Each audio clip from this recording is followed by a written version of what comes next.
আমাদের পরিচিত দুই দল আসে গেছে মারমুখী ভঙ্গিতে। এই মাঝখানে যে অদ্ভুত জীবটাকে দেখতেছেন এটার নাম রেফারি বল বগলের তলে। এখনই খেলা শুরু হবে। চমৎকার পরিবেশ, মেঘযুক্ত মাঠ, কর্দমাক্ত আকাশ। রেফারি এদিক ওদিক তাকাইতেছে, খেলা শুরু করে বাঁশি ফুটছে। ওমার মা কি লম্বা বাঁশি দেখছেন, এরকম আর বাঁশি জিন্দিগিতে কেউ দেখে না। খেলা শুরু হয়ে গেছে, রেফারি বল ছাড়া তো তারা ছাড়ছে, বললে তারা ধুচ্ছে না, সামনে কোনো বল নাই, একজন আরেকজনের পিছিয়ে ধরতেছে আর খালি লাত্তি মারতেছে। কি সুন্দর শারীরিক ক্ষমতা দেখছেন, খালি কাটতে চিনতে পারে। রেফারি ফরম নিশ্চিন্তে সুইংগাম চাপাই দিয়েছে, লড়ে জরে না। এবার আবার বল বানায় সুইংগাম দিয়ে বাচ্চে, বল সুইংগামের লগে আটকে গেছে, বল আর ছোটে না। এতে কি কাম করলাম, রেফারি মুখের ভিতরে বল মারি দিয়ে, এটা তো গোল পোস্ট না, তবু মারি যে বল ছুটে না, ছুটে গেছে বল মারলো, কই মারলো আল্লাহ মালু, একজনের পাইছে। আমা আমা একই আলামত দেখছেন নি, বুটের লাগে সিঙ্গেম লাগছে, সিঙ্গেম লাগে বল লাগছে। হাতে এখন বল ছড়ে দেয় না, কি করবো? তাৎক্ষণিক ভাবে ডিসিশন চিন্তা করলে দৌড়ে রেফারিকে দৌড়াচ্ছে, রেফারি দৌড়ে হেঁটে দৌড়ে, রেফারি দৌড়ে হেঁটে দৌড়ে, এই দৌড়াইতেছে আমার রেফারি কাটতে পড়ে গেছে। কি মজা লাগলো, টেকে দিছি আমি আবার উত্তেজিত হয়ে যেত, ডোন্ট মাইন্ড। এবারে খেলা আবার সরম গতিতে চলতে আছে। এরকমের খেলা কেউ দেয় না, বল কেমনে ফায়ার লগে ফিক্সড হয়ে গেছে, আর বেগুনে জাম করে উত্তর সিটটা কাটতে পারে না। এবারে দেখেন গুলির ব্যাং নৃত্য, গুলি লাফাই দিয়েছে কিন্তু বল ফাইতে না। হাতে হাতে ম্যাডাম দেখছি কি খেলা দেয়, আমার ম্যাডাম মারিয়ে নামে খেলা দেন না, মার মার মার মারছে, দেখছি হেড মারে দিছে কিরকম।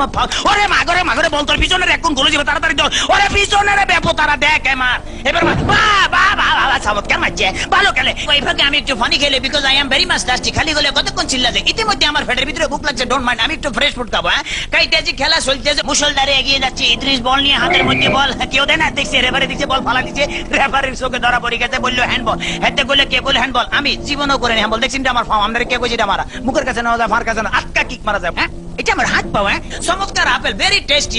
চমৎকার খাইতে যা মজা লাগে না, কেমন জানি একটু চমৎকার চমৎকার জেলি জেলি ভাব আছে। হোয়াট ইজ দিস, এটা কি খেলাম? লেগে তো শক্ত শক্ত লাগতেছিল, মাইকের হ্যান্ডেল খাই ফেলেছিলাম। খেলা চলতেছে, বাবা কি কিক মারলে দেখছেন। হেতারা কিন্তু আগে ওই মার্শাল আর্ট করতে মোস্ট প্রবলি, এই দলটা বুঝছেন, মার্শাল আর্টের ঠেলা এমন ধরে কিক মারে, বল টল ভালো খালি মারতে, মারস না, আগে যায় মারিয়ে, বাবা ফ্যান্টাস্টিক। এবার আবার বললে যে সামনেটা মারিয়ে, সামনেটা মার, এবার আবার আগে যায় সামনে করে বলে সার্ভি লেগে মারে, মার মার মার। এটা কি বলি খেলা হইতেছে না মার্শাল আর্ট একমাত্র আল্লাহ মালুম। এবার বোধহয় রেফারির ভাগ্যে খারাপই আছে না, এত বড় বাসি থেকে হাতে ঘাবড়ে গেছে, জীবনে এরকম বাসি থেকে। ঠিক আছে ভাই, সরি, আমি আর মারতাম না, আমার ফসারি দেন। খেলা শুরু হাতে ডস দিল, এমন ডস দিয়েছে ফাঁচুর কাটতে গেছে। এবারে বোধহয় ফাইনাল মারবো। হ্যাঁ এটিএম লইতে আছে, মারতেছে, মারতাম পাইলো না। হেতারা বুঝি পালে যে তাড়াতাড়ি ব্যারিকেড ধরে নৃত্যের ভঙ্গিমে আগায় যাইতে আছে।